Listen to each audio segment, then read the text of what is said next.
What's up, everybody? It's time for Extreme Pictionary Battle. I'll be the official guesser and judge for Pictionary today. And now it's time for our contestants to choose what they'll paint. Today's category is animals doing people things. Okay, guys, time to choose a card. Interesting. A polar bear taking a bubble bath. I haven't taken a bath in 3 weeks. How am I going to draw that? Huh, we'll figure it out. All right, Micah, you're up first. Let's do this. What's this game?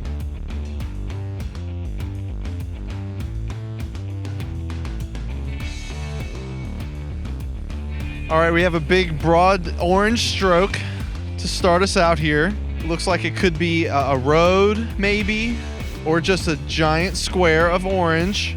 But we're looking for an animal, so I don't see any animal shapes quite yet. All right, he's moving over to blue, and it's something over here that's blue. That could be water. Water's blue, so maybe a water animal, maybe a fish of some sort. Still, I'm unclear about the orange square, but that's okay. Is the blue, is that the animal? So this top part, that's the animal. Okay, so we have the animal at the top. It looks like a big animal, so maybe like, okay, maybe like an elephant, a giraffe, a gorilla, bear. Okay, so a bear. Okay, so we have a bear, grizzly bear, koala bear. Oh, freezier. Okay, maybe a polar bear. Okay, we have a polar bear. Okay, what activity is this polar bear up to? All right, now we're splashing the water. We're splashing, okay, we're like splashing water. So this polar bear is swimming, doing people things, washing their hands. This polar bear is taking a shower. Polar bear is taking a bath.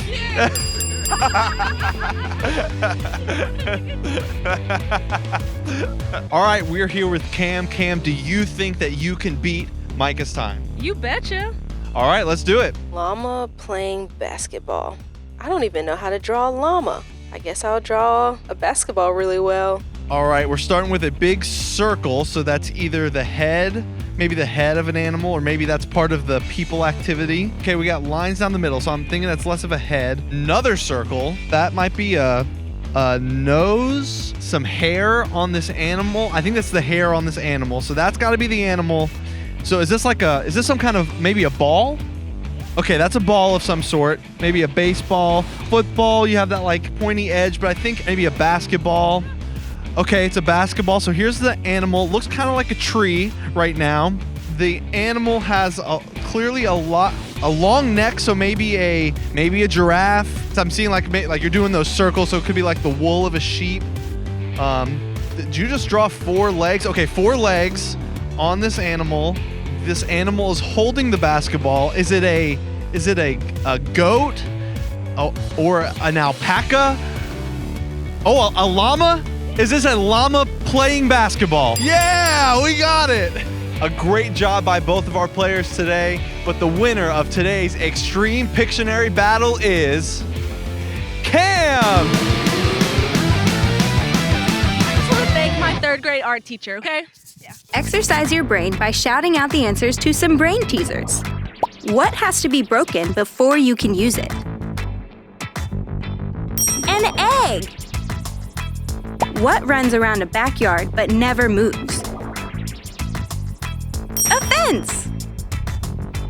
Which is heavier, a pound of feathers or a pound of rocks?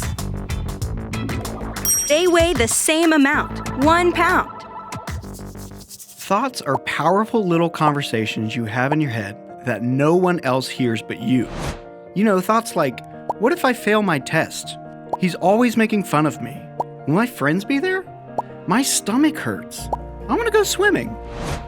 Thoughts can start off small and go away quickly, or they can grow to be so big and so bad that they ruin everything about your day. Because we are born with the desire to do wrong things, most of our thoughts are not ones that please God.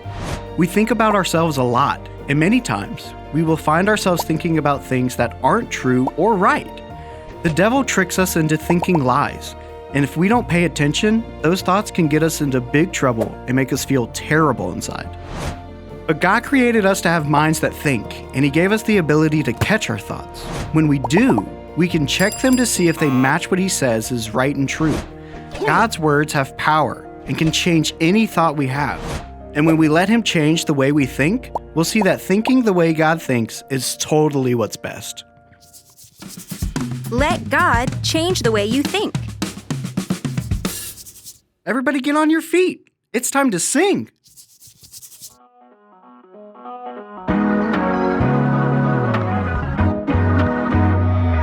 Don't live the way the world is. Don't live the way the world is. Let your way of thinking be completely changed. Don't live the way the world is. Don't live the way the world is. Let your way of thinking be completely changed. I can think, I can use my mind to think about what is good, think about what is right. I can think, I can honor God with my every thought. He is all I want. Don't live the way the world lives. Don't live the way the world is. Let your way of thinking be completely changed. Don't live the way the world is.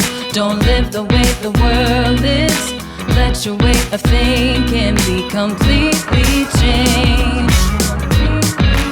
I can think, I can use my mind to think about what is good, to think about what is right.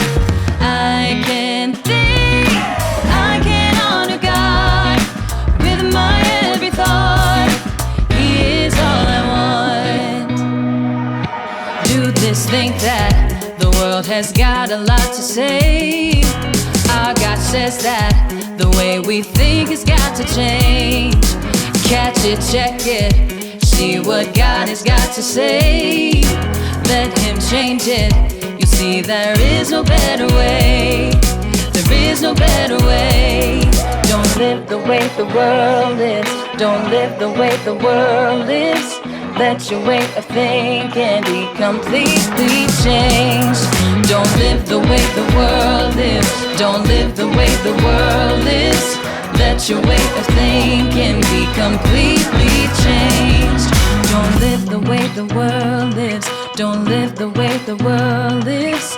Let your way of thinking be completely changed. Completely changed. Great job. You can take a seat. Let me tell you about this guy in the Bible named Paul. Okay, cool. What's his deal? Well, actually his name was Saul. Dude, could he not make up his mind? It's not like that, but kinda. Saul had a lot of mean thoughts about people who followed Jesus. Oh, really? Mean thoughts like, I hope they step on a Lego. No. Unfortunately, he was putting them all in jail. And that's exactly what he was doing one day on his way to a city called Damascus. Out of nowhere, a bright light blinded him. Whoa, kind of like when your dad turns the lights on to wake you up when you're late for school? Kinda, but this was way brighter. And the shocking part was what Saul heard after he fell to the ground. Really? Was it, Luke, I am your father? No, wrong story. It was Jesus talking, and he said, Saul, why are you hurting me? But Saul had no idea who was speaking to him and asked, Who are you, Lord? I bet Jesus was like, dude, stop messing around with my people. Not quite. Jesus answered from heaven saying, I am Jesus. I am the one you are hurting. Now get up and go into the city.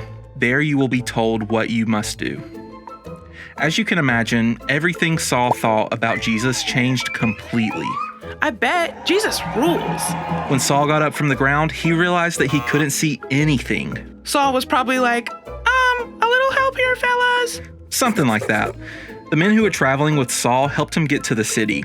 There was a man who lived there named Ananias, who also received a message from Jesus telling him to go to Saul.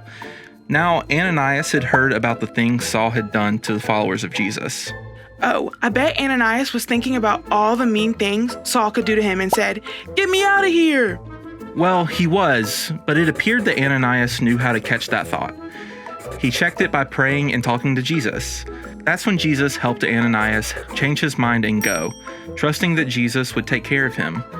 When he got to the place where Saul was staying, he put his hands on Saul's eyes and prayed for him. What did Saul say? Get your hands off of me, son. Nope. Remember, Saul's thinking had completely changed. Instead, Saul was thankful for Ananias, and when he touched Saul, he was immediately filled with the Holy Spirit and could see again. Yay! Whoa, what a miracle.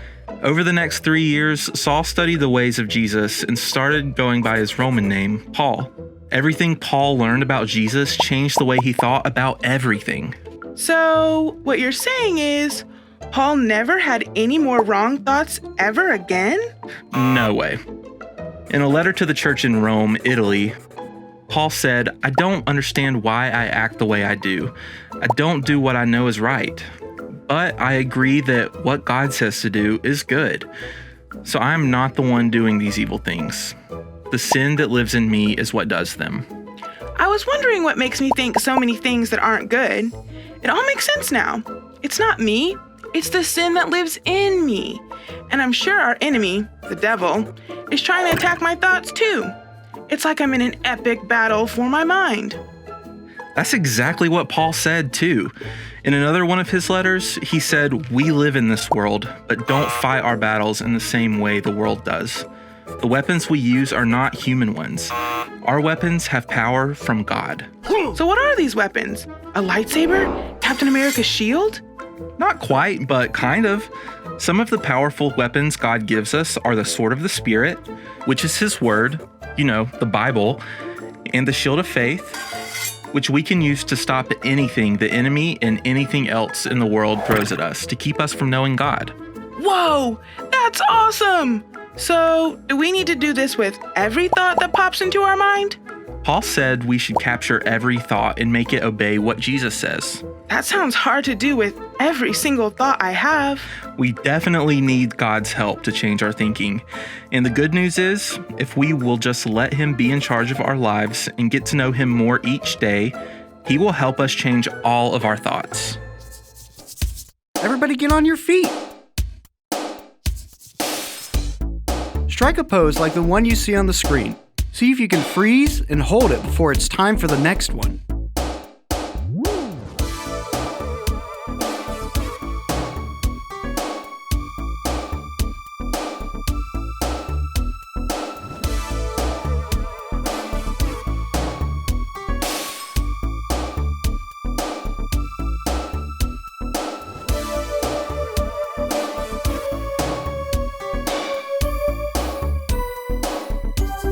That was fun.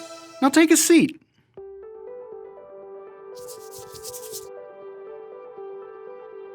Meet Chase. Chase begs his parents for a phone. Can I please have a phone? Even though all of his friends have one, Chase's parents tell him they want to wait a little longer to give him one. Chase's blood starts to boil when lots of thoughts pop into his mind. That's not fair. I never get anything I want. Why do I have the strictest parents in the entire world? Chase can keep letting his thoughts spiral out of control, thinking that he'll never, ever be able to talk to his friends. Then he might start imagining what it would be like to have parents like his friend, Ben, who's had a phone for over a year and gets to stay up as late as he wants playing video games on school nights. Oh, and Ben can have unlimited candy and soda, so he'll think, maybe I'll just pack my suitcase, sneak out, and go see if I can live with Ben's family. Then I could have a phone. On second thought, that's a really quick way for Chase to be grounded until his 92nd birthday. Or Chase can catch his thoughts and check them by thinking about what God says. Helpful things like, don't be controlled by love for money, be happy with what you have. And true things like, you must honor your father and your mother. If you follow this command, everything will go well for you. After Chase checks his thoughts, he can let God change the way he thinks. And if he's having a hard time doing that, he can pray something like, God, please change my thoughts. The world tells us we should get the things we want as soon as we want them. But asking God to help us change our selfish thoughts always leads to what is best. Let God change the way you think. Everybody get on your feet. It's time to sing.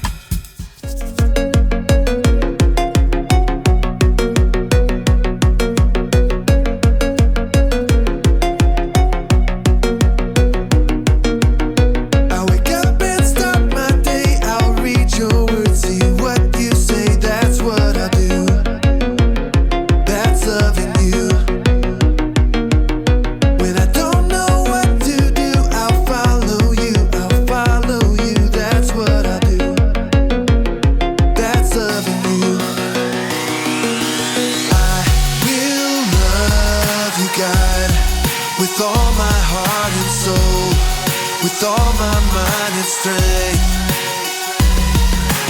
will you show me, God, to love like you love me, so all the world will see.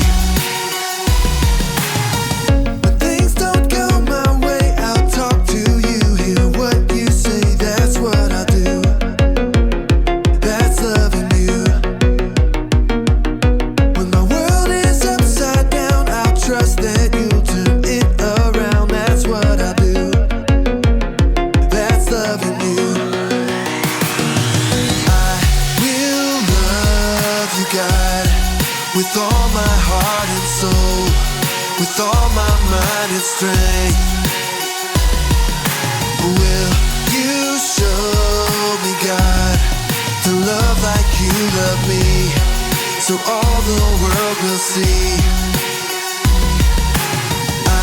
Will love you, God, with all my heart and soul, with all my mind and strength. Will you show me, God, to love like you love me, so all the world will see.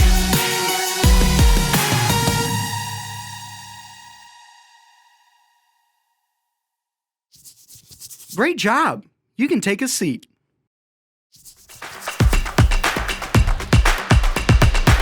Recap what we've learned today in exactly 10 words. No more, no less. My Thoughts?